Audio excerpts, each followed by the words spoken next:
Welcome to Amplifying Leadership, a podcast where we talk leadership and all that goes with it with guest stories, wins, and challenges.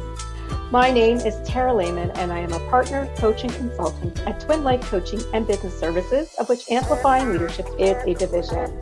For our leadership friends, we love to support you through this podcast, tools, community, and more as part of our services.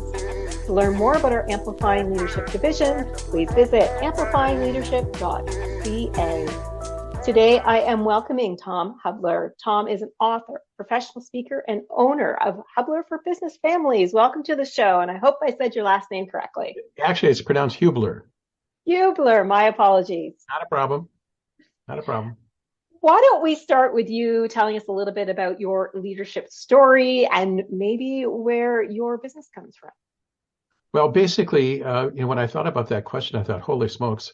In some ways, I have a hard time thinking about myself as a leader, and it's sort of evolved over time, where I've been able to accept, the gifts that I have and the ability I have to provide leadership, particularly in the area of family businesses. Mm-hmm. And I started my career in family businesses when I'd been a family therapist, and I got a fellowship to study organizational development by saying that therapists, mental health practitioners don't do within their own systems what they teach their clients to do. And so I got this Bush fellowship, a 3M fellowship, to study organizational development. And I was going to work with the nonprofits. It was a brilliant idea, and I got funded, and I got to go to school and didn't have to pay for it. Nice. But it never dawned on me that there's no money in their budgets to pay for those services. And so we began to do services to professional organizations like doctors and lawyers who have a difficult time managing their differences. And in the early 80s, I was in Cleveland to deliver a paper at a conference, and I accidentally came across an unpublished paper on family-owned businesses. And I read it on the airplane coming back to Minneapolis and said to my partner, who was an attorney, I said, this is a much better blend of our backgrounds. So we started our practice at the very beginning of the whole field of family businesses, and we were part of the group of young professionals who worked to develop this whole field. So that's how I got started, and that's how I, sort of made my mark in this field. Well, and that's awesome that you got a fellowship too. Congratulations on that. I know it was a while ago, but still, that's impressive. It was a big deal. It was a big deal to get that. It was competitive and all that, and I was really proud of that. You should be too. And one of the other things I'm proud of, we just last night celebrated the 17th anniversary of the Minnesota Family Business Awards that I started 17 years ago, and we recognized five family businesses for their outstanding achievement, and then 5 runners-up. And we had a banquet, and about 200 people showed up to celebrate the recognition of these family businesses. That's amazing. Congratulations on that too. And I'm sure they appreciate it. It was wonderful. Yeah, great. When you think about your leadership past and even building business, what do you think was maybe one of the biggest obstacles you had to overcome that perhaps other leaders also share with you? Well, I think my biggest obstacle was me. And that usually is the answer. and it was my, lack of recognition and ownership and the willingness to embrace the skills that I had. And I was really a fortunate guy because people saw things in me that I couldn't see in myself when I was a younger person. But for them, I wouldn't be here today. So that I had an enormous amount of help along the way in order to help me develop who I am, and that benefit was just terrific. But the big thing was the lack of a willingness or whatever to embrace who I was and what my gifts were, and that's what was really important. Yeah, and I like that you mentioned that because a lot of people, especially when they're newer into leadership, they don't always see their strengths and their qualities, right? And those skills that they have. Right. So were you sort of mentored then by other people to help you bring that out? There were several mentors along the way, including there was a woman at the University of Minnesota who helped me get through the University of Minnesota. She was one of my mentors. And then there were several in the field of psychotherapy, of family therapy, that mentored me. And then my partner, who was an attorney, really mentored me also, particularly on the business side of the equation. So when I came into working with family-owned businesses, I didn't have a lot of background in terms of business. but he was a corporate attorney, and basically we collaborated together, and he mentored me and helped me understand the business side of the equation, because there's two equations in family businesses. There's the business equation and there's the family equation. Mm-hmm. And so that was a big help. And then early on, I joined a study group of a multidisciplinary study group of 6 other professionals from other backgrounds. And we met with each other for 25 years, 3 times a year. Wow. And spending 2 days a time when we get together to give each other feedback about our work. And so that was a big, big thing in terms of my development. And, we could share things with them that we wouldn't otherwise share, including areas where we needed help. Mm-hmm. And so that was a big thing that, for me, I think. Did you find that, I love that you had a group, by the way, that did that. I think that's exceptional. Did you find that having the group and also all those mentors helped build your confidence on those things that you felt maybe weren't strengths, but then became You know, them? because part of it was getting feedback from them about the things that I was doing that they thought was terrific, from people who came from different backgrounds. We had a Yeah. psychiatrist from the Menninger Management Institute, an attorney from North Carolina, a couple of family business consultants, and a financial guy. Wow. And so to get that kind of feedback was really helpful in terms of me recognizing, some of the strengths that I had and what I was doing, and to have the respect was really very positive in helping me develop a sense of confidence in that what I was doing had some real meaning. That's great. So let me ask you this. If we have some new leaders or perhaps people out there who want to be leaders, what are some tips that you may have for them in what to look for in a mentor that might help them with their skills and with providing some of that feedback? Um, Part of it, metaphorically speaking, is somebody who will ride shotgun with you. They Like won't that. tell you what to do, but they'll ride shotgun and guide you in the development of your skills and help you develop the key, I think, to being successful is learning how to understand yourself and develop who you are and what your emotional skills are. And you may know that success is 10% IQ and 80 or 90% EQ. And so all of us generally are educated on the academic side, intellectually, and we're all really strong and learn how to think and all that sort of stuff. But the area that has the most impact on terms of, and particularly in family businesses and in businesses in general, I think, is the emotional side. And that's the one that we need the most help with. And so you want to find somebody who can ride shotgun with you to help you develop an understanding about yourself and your emotional side, and in particular, your family of origin. Your family of origin creates lenses, like you have a set of glasses on right now, as I do. Yes, I do. And, Yes. and it's like our family of origin is a set of lenses that we don't realize that we have on, that colors our perception to everything. And so learning about your family and your family of origin and the do's and the don'ts and all the other things that go on keeps you out of the emotional field of your clients and helps you maintain your independence in terms of helping guide them in the stuff that they want to do in regard to maintaining their businesses and loving family relationships. And I find it interesting that you bring up, who you are personally, culturally. Like, we all come from different backgrounds with different heritages and different cultures. And that really, really does affect how we lead. And it does. Yeah, EQ so important as part of that as well. I 100% agree. How can we, if we come from, those backgrounds that maybe aren't currently meshing because we're a new leader, is there a way that, our mentors certainly can help. But speaking of EQ a little bit, what are your thoughts around that or tips for new leaders with regards to the EQ when it comes to leadership? Well, there are surveys that you can take that help you develop your profile on your EQ skills and gives you a template about how to begin to promote that. And then you can find a coach who can guide you, who's got the background to be able to guide you in the area, is one of the things I would do.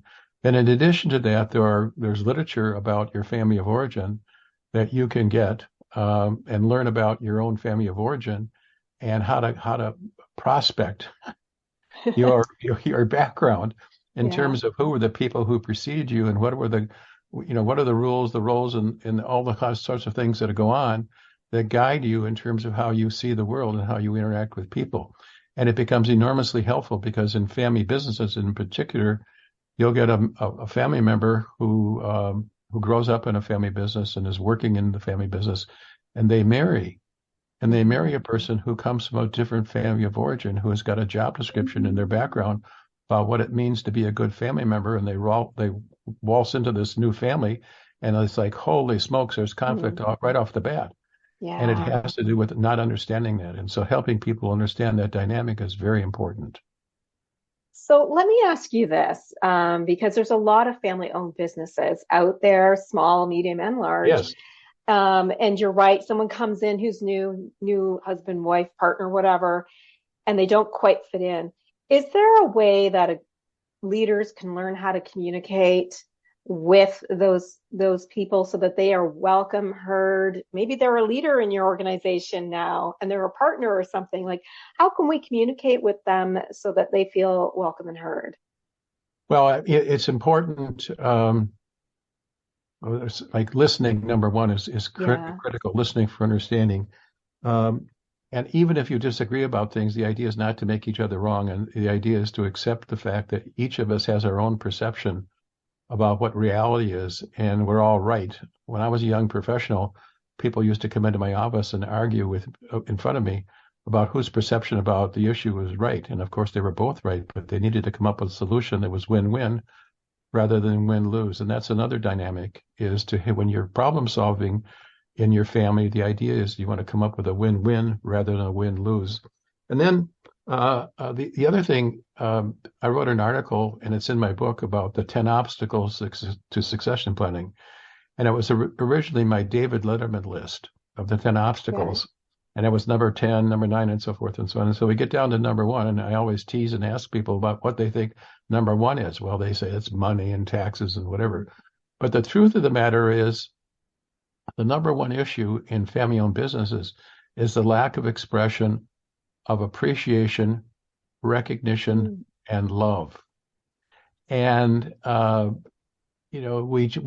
happens in family businesses is the generation is desperately looking for validation, whether they get into their 60s and 70s, and they will deny to their dying day that they needed it or care about it or are interested in it. And the younger generation, love their parents, but take them for granted and don't tell them that. And of course, it works in reverse, where the parents love their kids, take them for granted, and don't tell them that. And that's why there's tension in family businesses. So being able to give each other positive feedback is very, very important.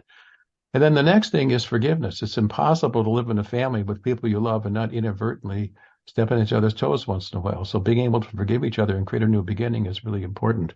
And then the last thing is to be able to, when you're having a discussion about things, is to tell the truth, with compassion. So I believe in honesty, openness, and candor about everything, but it needs to be done with kindness, care, and respect. And there's a woman named Angela Arian, who was a cultural anthropologist, who said in her first book, The Fourfold Way, one of her rules was to be able to speak your truth without judgment, criticism, or blame. And so those are essential, I think, in terms of having conversations and bringing people. And then the other thing that I think is critically important are rituals. That's another thing. The rituals are the glue that holds a family together. Yeah. And so making sure that the rituals are up to date and that the rituals from the one family are consistent with the other family. You can interact and trade and do all kinds of things, but to keep those rituals active and alive. So those are my suggestions about how to integrate another family member from a different family of origin. Definitely complex, isn't it? Yes, it is. Yes, it is. I mean, I think corporations and how complex they are, and then when you put it into family-owned businesses or family-run businesses, and I have to touch back on the one thing that I think you nailed it when it comes to respect and gratitude, appreciation. Right. That has to happen, because you're right. Like, a lot of generations are different in how they express these types of things, and we do take our families for granted. You absolutely knocked that one down. Like, we take them for granted. So I want to read you a couple of things, because gratitude's a big thing as far as I'm concerned. Yes. And one of the things I wrote in my book is that gratitude is the way the heart remembers kindness, cherished interactions with others, compassionate actions of strangers, surprise gifts, and everyday blessings. And then I go on to say that that gratitude is a critical ingredient in strong relationships. In families, friendships, and working relationships, gratitude is the glue that holds people and groups together. Teamwork, in my opinion, is a non-sentimental expression of gratitude. So Love gratitude is a that. big deal. Big. I 100% agree too. I mean, even if it's, not just the great big thanks at the end of the year for meeting a goal, but those little day to day, hey, Tom, thanks so much for running that report on time for me. It was Right. great. Yes. Just Yes. any kind of gratitude. And you're right. We Yes. don't express it enough, especially in That's families. I true. love it. We As I absolutely need said to do earlier, some we take more. each other for granted. Yeah, yeah, absolutely. And I think the other thing I liked what you really, really said was about without judgment. So if we're listening to each other and truly listening, we are doing it without judgment. Right. Yeah, Right. We're not I think, preparing our response. We're truly in the moment and being yeah. present to whatever the other person is saying. And then accepting that because we're not Yes. always going to be right. They're not always going to be right. But you're right. Teamwork somewhere is there in the middle, right? Especially if we disagree. But it's win-win rather than win-lose. And I love that. I love the win-win attitude. That's awesome. What do you think then, if we consider that the win-win, the difficulty and the complexity of families in business, is there some ways that we can more effectively lead if maybe we're not part of the family, but maybe we're leadership within that family business? Is there ways that we can effectively lead so that we still feel like we're doing our part? Am I making sense on the question? One of the things that in response to your question is that one is the idea of people being able to utilize their gifts. Okay, And yes. number one is being aware of your gifts, but number two is having those gifts be appreciated by other members of the family and having a place. And so that it's important to be able to articulate to the family and to the people you're working with or who you're active with to let them know what you expect or what you need and what you want, particularly in terms of your gifts. And then having a discussion about how that's going to all work and how that's going to fit. But it's critically important for people to connect around their being appreciated for their gifts, that type of thing. And it's very, very, very important. And people, when they are able to have their gifts appreciated, that brings them closer together and they feel more connected and all those sorts of things. But it's the idea of being able to tell each other what you want. And in many families, that's not possible, or they've got a rule that says they can't do that. And I tease about this, but when I was a young boy, we would go visiting our relatives and we would go over to them and sit down in the living room, and there was a sofa and some chairs and a coffee table. And on the coffee table was a candy dish. And I said, well, I want a piece of candy. And so I always ask, well, what was I told? Well, I was told it was more polite to wait till it was offered. So I waited Mm. and I waited and I waited. And then I got married and I waited and I waited. I thought, well, if she'd love me, she'd know what I want, right? And Yeah. so it's not possible for people to guess what we want or need. We have to tell them. And we have to understand that we may not always get what we want, but there needs to be a kind of a you and us sort of a thing. What do I want for myself? What do I want for you about what you want? And what do I want for our relationship? And be able to have that kind of a dialogue. It's all about the conversation, right? And the listening. Yes. Yes. Yes. I love it. I love it. So if we were to think about our new leaders now, is there a key takeaway that maybe they need to learn in the family businesses in order to communicate with the families better? I mean, obviously, asking and telling what you need or want. But is there anything else that you wanted to share around that? Well, I think, learning good talking skills, like for instance, I think that most people, have not had many classes or whatever. We go to school and learn all kinds of things. Yeah. But the communication skill that we use the most is listening, and that's the one we get the least amount of education. So learning to listen uh, in a neutral sort of a way is very, very important. So Mm. talking skills, listening skills, forgiveness skills are all critical, and having regular, what I call family meetings to manage the boundary between our business and our family relationships But whether you have a family business or not, it's important as a family you get together once in a while and to have a conversation that's serious and focused on some of the issues that we all have in all of our families, and to come up with a solution that's win-win rather than win-lose. And it's very important in some companies. I know I've worked with a couple in the past where, they separated and they were the business owners, and there's a complexity that comes with that as well. And they had to set those boundaries. So I love that you Yes. bring that up because it is so important to have clear business to personal boundaries when you're in a family business. Yep. Yeah. Yep. That's true. So do you have that key takeaway that if I take nothing else away today, I'm taking this from Tom tip for us?